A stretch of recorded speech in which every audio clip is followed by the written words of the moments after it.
Over the past week, the US hiked the H1B visa fees from less than $5,000 to $100,000 for new applications. And the US imposed 100% tariff on certain pharma imports. These recent shocks come on top of the 50% tariff that US imposed on India's exports in the end of August. Clearly, Uncle Sam doesn't want to party with India anymore. In this video, we will be discussing the implications of these shocks and examine India's options. So let's start with the H1B visa fee hike. Who is affected the most by it? Now, we know that traditionally it has been the Indian IT giants like TCS, Wipro, and Infosys who sent the most workers to the US under the H1B visa. But interestingly, in the first 6 months of 2025, TCS is the only Indian company in the top 10 H1B visa recipients. TCS had only 5,000 H1B visas, whereas the number one H1B visa recipient was an American company, Amazon, who had 10,000 H1B visas. And the rest of the top 10 companies with H1B visas include top US companies like Microsoft, Meta, Apple, Google, Walmart, Deloitte. So clearly, this is going to hurt American companies as much as it affects Indian businesses. Healthcare is another sector in the US that has high H1B visa dependency. Blocking of H1B visa will cause shortage of doctors, nurses, along with of course shortage of IT professionals in the US. Student numbers from India to US will fall, which will hurt the revenues of American universities. So US is going to be impacted by rising costs due to higher expenses on hiring workers, training the local workers, because they are going to face labor shortages. Now, what about the impact of this on India? The H1B visa change certainly makes things difficult for Indian IT firms who were using the labor arbitrage route to send workers to client locations in the US. They will now have to hire locally in the US, that is, at higher costs. Or if American businesses choose the offshoring mode for their IT projects, then global capability centers that are predominantly in India and also in Mexico and Philippines are going to benefit. So Indian IT firms will be able to deliver more projects from their Indian offices. Indian H1B aspirants are going to be affected, but those who were interested in migrating to an advanced economy will now look at opportunities elsewhere, such as in Canada, which has recently laid out the red carpet for visa aspirants. And also countries like Germany and the Middle East and Australia, which have been actively seeking out global talent. So I don't think all these H1B visa aspirants are going to come back to India that will cause a dip in the wages as many have feared. Similarly, Indian students and doctors will now go to other countries that welcome them. Of course, remittances will dip a little, but not totally collapse.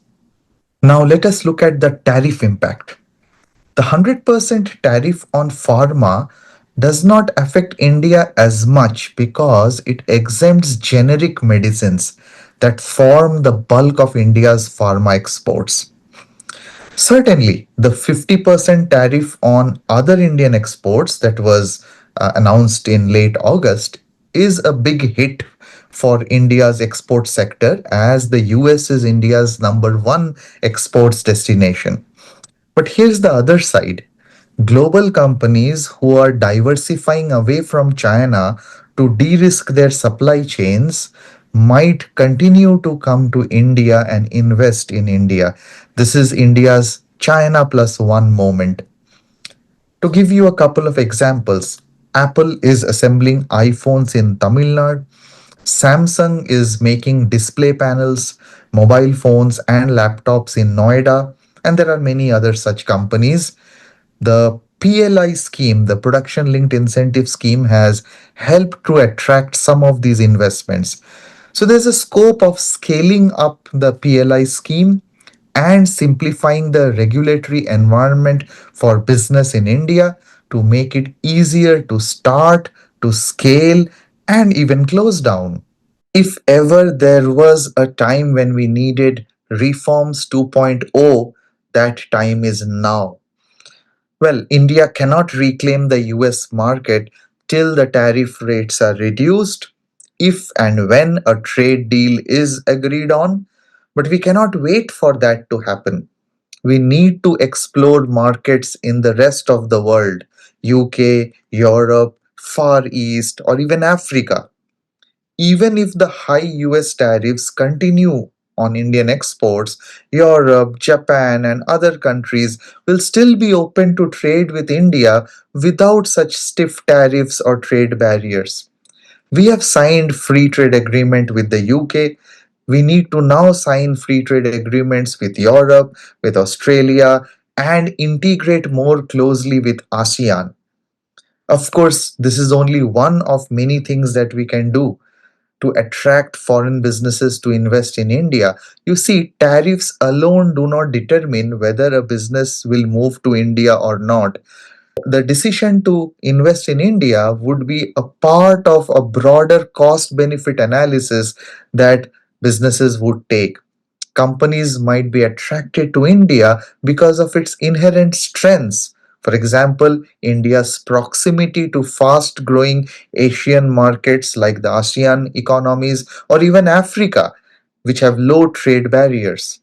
India has a large labor force and low costs of hiring, availability of talent, and growing expertise in sectors like IT, finance, and manufacturing, government initiatives like the PLI scheme, and on top of this, macroeconomic stability and strong macro numbers such as high GDP growth rate, low inflation rate, low fiscal deficit, low current account deficit. So even if the US continues with high tariffs, India could still be poised to become a regional hub for companies that want to manufacture for Southeast Asia, for Africa, or for Europe by setting up business in India.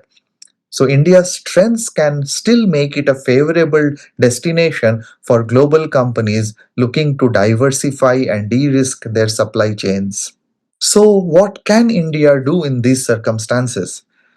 The recent rationalization of the GST, by which the tax rates were reduced on several goods, will certainly make products cheaper. The retail prices are coming down on several items which are consumed by the common person. So, this will certainly help to boost consumption and therefore boost sales and production, hence increase GDP.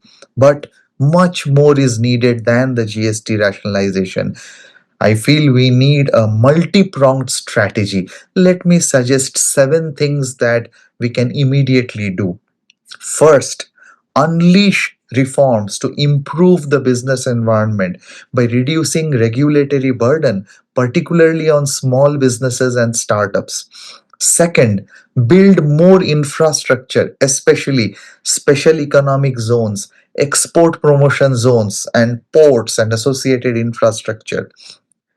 Third, create a domestic manufacturing ecosystem and robust supply chains in areas such as automobile, defense, shipbuilding, and electronics. Fourth, launch a comprehensive strategy to boost the tourism sector, which has been much neglected because that's a job creating sector. Fifth, invest in training and upskilling of the workforce, particularly AI skilling. Sixth, boost R&D spending. Here is a low hanging fruit that does not have any fiscal impact. Why doesn't the government allow companies to treat their R&D spending, or at least some part of it, as admissible CSR expense? Seventh, initiate steps to increase women's participation in the labor force so that businesses can recruit from a wider talent pool.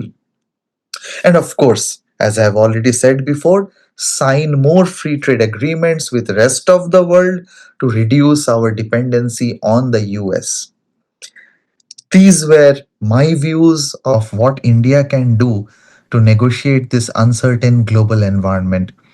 What do you think of what India can do? Share your comments below.